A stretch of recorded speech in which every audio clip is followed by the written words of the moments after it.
Hoggie's beer reviews. Hoggie's beer reviews.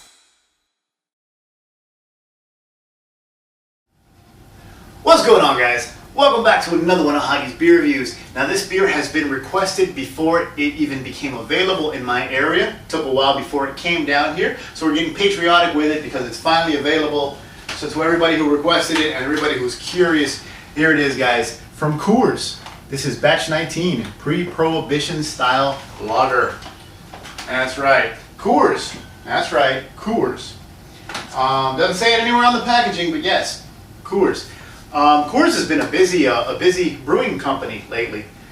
They gave us this batch 19. This has slowly been released throughout the country. They've also recently come out with Third Shift Amber Lager. For those who don't know, that is a Coors product. Trying to entice people with something that does not say Coors on it. For those who don't know, Red's Apple Ale is also a new Coors product. Of course, Blue Moon. Blue Moon has a new flavor coming out every 3 months, you know. There's like 16 Blue Moon seasonals. And Blue Moon is made by Coors. They don't tell you on the packaging, but yes, sir. Anyways, batch 19, pre-prohibition style lager. I've had people request this beer, I think going back at least 6 months. It took a while before it trickled down into South Florida. It's been around out here for about a month. It's taken me a while to be able to get to do this review. And I'm just kind of curious myself to see what this is all about. Because I've heard it's an adjunct lager, and then I've heard it's not. I'm not sure. Just to kind of show you. Kind of cool though. I love the funky bottle. Take a look at that bottleneck, and it's etched or embossed or whatever it says. See if you can make that out. 1919. I think that's the year they enacted Prohibition. Anyways, let's see. What is there to read? Inspired by an authentic pre-prohibition recipe with Strisel spalt and Erbsbrucker hops. Okay. Divinely bold beer. Drinking a beer became an act of protest against those in power. Each toast was a citizen's demand to enjoy life's simple pleasures. And it's a definitely bold beer, 5.5% alcohol by volume. Since Anheuser-Busch came out with over 6% beers, the Bud Light Platinum and the Black Crown and the Beck Sapphire InBev, I guess they're letting people know this is 5.5. That's right. So anyways, that's what it is. I don't have a lot of faith in it because it is a Coors product, but let's just punch it up and see what people are saying about it. Beer Advocate, once again, I don't even read the ratings on Beer Advocate just to let you guys know. I just go in to kind of get an idea of what people say. And out of a total of 609 ratings, it scores a 78. Beer Advocate categorizes this as an American adjunct lager, which would be, you know, a lager that has corn or rice added to reduce cost and mellow the flavor. And it's 5.5% alcohol by volume from Coors in Colorado. Okay. Jumping over to Rate Beer. Out of a total of 306 ratings, it scores a 28. They categorize it a premium lager. And yeah, 5.5% ABV from Miller Coors. They join forces, you know, it's Miller Coors. Anyway, yeah, Coors Golden, Colorado. So, that's what we have. Again, this is more curiosity than anything else, and because you guys have requested it, class it up a little, get a proper Pilsner glass going on here, and let's just see what's up with good old, yeah, from the Coors Brewery Archives, it says right there. Yes, I'm sure this recipe came from the archives. Although, I do like the cap that is going to go on the fridge, number 19, or 61, depending on how you look at it. Anyways, good old twist off. I don't want to hurt myself. Alright. And let's just see what's up with batch 19. In all fairness, as much as I dump on Coors and Miller and Budweiser, the Third Shift Amber Lager was not bad. For what it is, I think it's a decent commercial mass market beer. Definitely better than any regular Coors beer. Definitely better than any kind of Keystone. So, let's see what old batch 19 is all about. Alright, we're starting off on the right foot, guys. This beer is a nice amber color.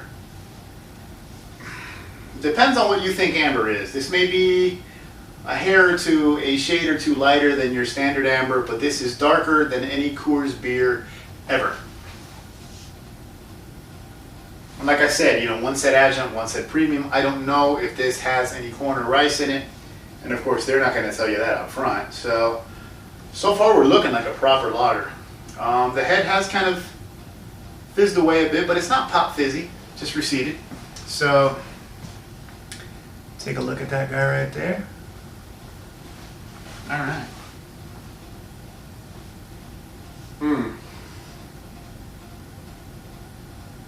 Reminds me almost of a German lager. It has a very, very mild and clean kind of smell going on. A little bit of kind of a grassy, earthy, grassy hop note. Subtle kind of a, you know, generic lager malt kind of thing going on. And nothing else. And even though the head dissipated, it's, you know, clinging around. There's a nice little film on there, so that's a good sign. So, a lot of active carbonation too. So, all right, enough talking. Let's just try the pre-prohibition style lager from Coors. To everybody who requested it, cheers. Here you go.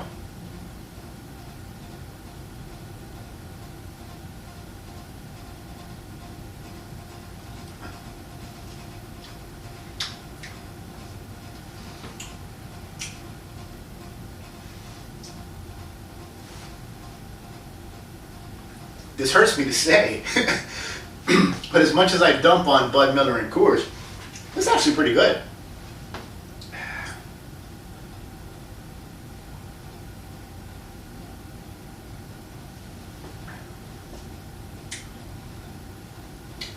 You know how they say the last shall be first? Well, Coors always was, you know, the third one, the third guy, the third runner-up to, you know, Bud and Miller. And here goes the third guy coming up with a couple of beers that are actually pretty damn decent. Not spectacular, mind you, but pretty damn decent. This has no offensive flavors whatsoever.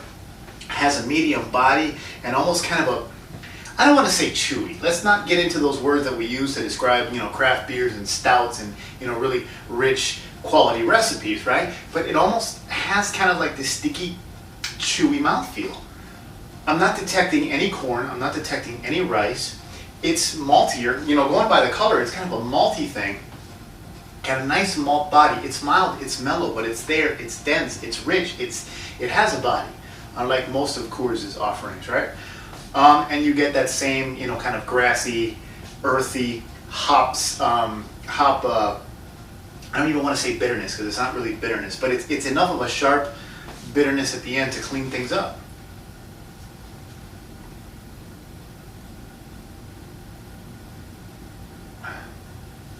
I'm even getting lacing on the glass.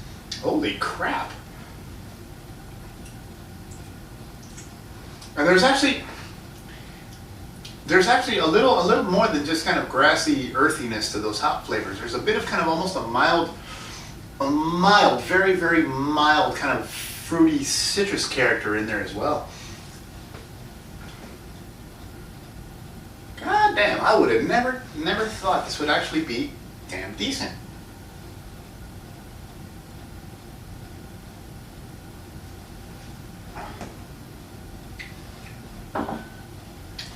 I bought the 6-pack and I said to myself, well, I'll review one. More than likely the other 5 will sit in the fridge and I'll offer them to company when people come over. Shit, I'll be drinking these things. Once again, it's not a spectacular beer. Okay, there's a myriad of craft beers that are better than this. There's better examples of lagers. A million German lagers are better than this. But for a Coors product, for a $6.99, $7.99 supermarket price point, and for something out of the big three period, this is damn good. For a pre-prohibition style lager, for a base lager from an American company, from American Macro, glassful, this may be the best straight up lager offered by Bud, Miller, or Coors. And I know you guys are probably surprised, but then again, I'm fucking surprised. I would have never thought. I really would have never thought. What's my time on this? Yeah, I didn't want to run too long, but I'm letting you guys know. I don't know if this beer is going to be successful for Coors. I don't know if they're going to keep it around. The buzz seems to be dying down. So I don't know. Honestly, I think some of the regular, Bud and Coors Light drinkers would be turned off by this because this actually has flavor. This is well put together and well balanced. There's a good malt body. There's a good hop bitterness, yet it's still a crisp, refreshing, drinkable lager. This is an amazing barbecue beer. This is bring a 12-pack to the barbecue kind of stuff, if you ask me. Personally, I would still bring an IPA, but most of the people at the barbecue won't drink that, so that's why I say, kind of, mass appeal. This beer is just a winner across the board for Coors. This has got to be probably the most surprising beer I've reviewed in the last year and a half to 2 years.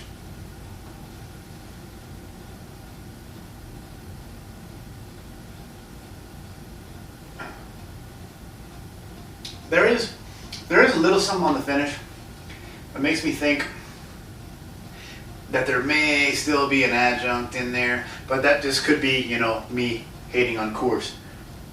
Solid, glass full, amazingly. And I'll leave it at that. I guess, you know what? I was right to wear this shirt. We're getting patriotic with it. An American macro brewery has actually come up with a good beer. Now let's see if it stays in the marketplace. For the record, I'm really fucking with everybody's heads because we have the, American patriotic beer shirt with the Cuba hat and the Russian watch. It's just how Hoggie does it. But anyways, let me get out of here. You already know what's up with the beer. And that's it, man. Thanks for watching. I love you guys. Thanks for subscribing. Stay tuned. There's more coming. And remember, it's Hoggie's Beer on Facebook, Twitter, Google+, and hoggiesbeer.com. Cheers, guys.